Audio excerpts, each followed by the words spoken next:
Talking about your dad, the Funks and the Armstrongs. There's a lot of professional wrestling history right there. Can you explain that to our listeners? I mean, these families go back. Yeah, there's a story about my dad, working with, Dory for the title in Columbus, Georgia, and right down the street at the fairgrounds was Elvis Presley, performing, and dad and Dory outdrew him. So I don't know how true that story is, but they outdrew Elvis is the story I've been told for a really long time now. But yeah, the Funks have been in they're wrestling royalty. Yep. And I think, that we could throw the Armstrong name around in there. Like dad didn't have a brother that wrestled, but he had 4 sons, you know what I mean? And we've done pretty well for ourselves in the business, and in life, if I must say so myself. But yeah, so look, Armstrongs and Funk go way back. I appreciate you suggesting that the Armstrongs are wrestling, legends and royalty, and I tend to agree with you. I don't think our family name gets enough attention, to be quite honest with you, because I know we weren't worldwide. I know, when they first started, they were just in the Southeast, but man, my dad used to draw. They used to bring my dad around because he drew, and so, you know, I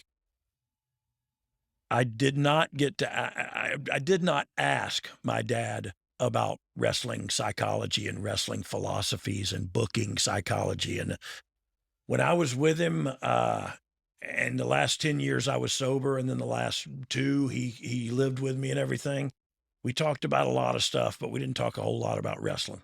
And It's that was a cool. good thing. Yep. However, I wish today, That right you now, that I could talk to him one more time and say, "Dad, what was your philosophy on the territory's baby face? Like, would it, and just hear his feedback."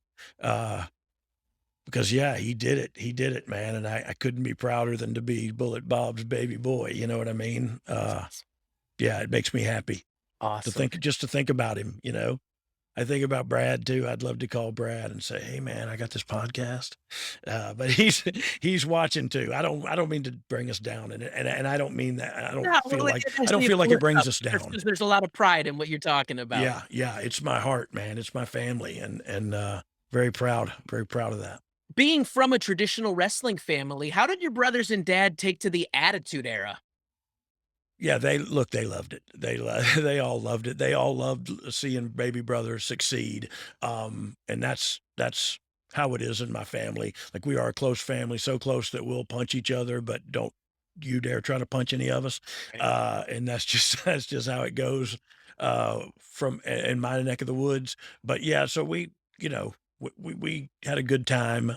We love each other. We support each other. And so when I was doing well, they were doing well, and they were loving it, you know what I mean? Absolutely. So this is what closed out 1997, and before we get into what's gonna become the biggest moments of your career to this point in 1998, let's take a couple of minutes to hear from our sponsors so we could get back into it and give the people what they want, some more story. I mean, I could talk about this was just that age. I was blown away. You're like, "What the heck is going on?" And being a fan, know it's Terry Funk, and then just like, why is Terry Funk wearing pantyhose over his face? Why does he have a chainsaw? It was wild. So Yeah, because he's Terry Funk, and that's what Chainsaw Charlie. Yeah, no, go ahead. That's what he does. he's Terry Funk. Like, you don't it doesn't matter if he wears the pantyhose on his legs and the high heel shoes, like, he's Terry Funk. And for me, holy mackerel, it meant so much to me to be in the ring with him, and he was older now, you know what I mean? And again, we're working with an older guy who I'm young and want to go, and he does too. You know what I mean? It was like, holy crap! He throws a left hand out of nowhere that will knock you into next week, and you're going to get hit with about 15 of those per match. So, so he was one of the toughest men I've ever been in the ring with, and that doesn't mean he's the baddest. It just means he's the toughest. Nothing could hurt him, man. And me and Billy, He was we so didn't try, kind. but we we almost did. Tough, but so kind. He was Oh, what a always baby so face. gentle and kind and Yeah, his whole friendly. family was that way. His I whole was family was that way, and I don't know where he because you look at the father, the brother, they were not Terry, but Terry, he I guess he was a little like me, he was the young wild one, you know what I mean? He was the one young crazy one, and I hope he's doing okay, you know what I mean? I know Mick Foley went and visited him not long ago. I hope he's doing okay because we had a great time.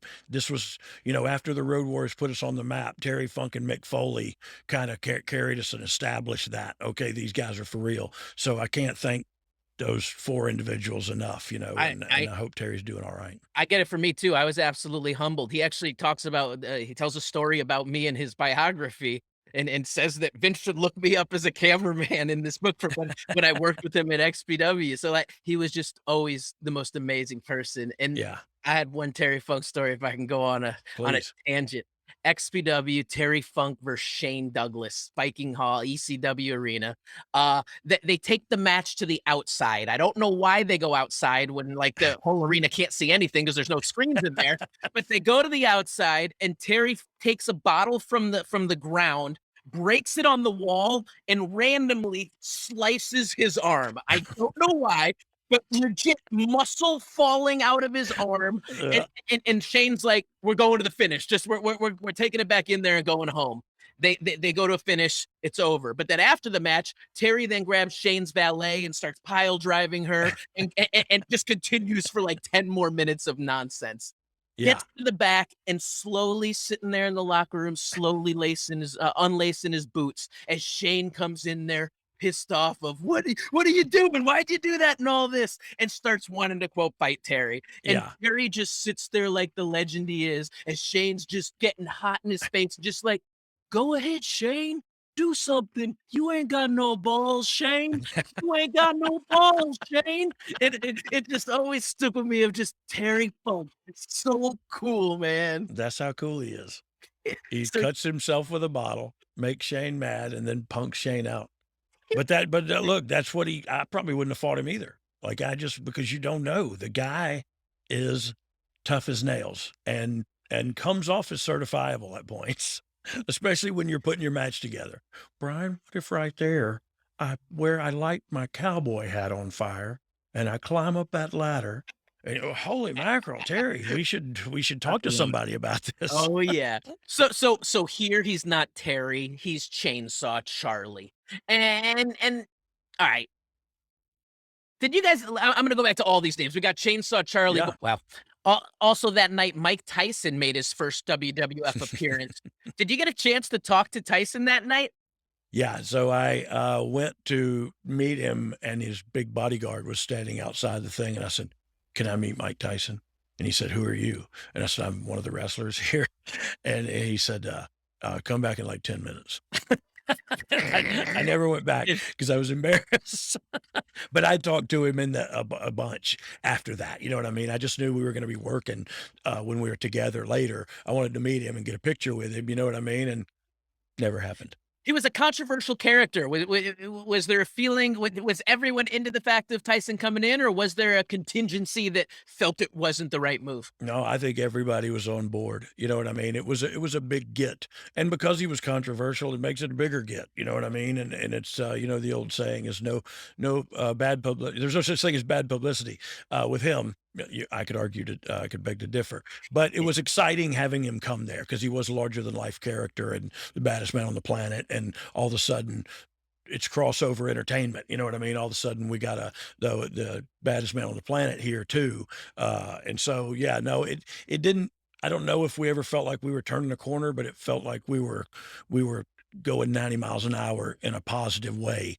And everybody was talking about us now.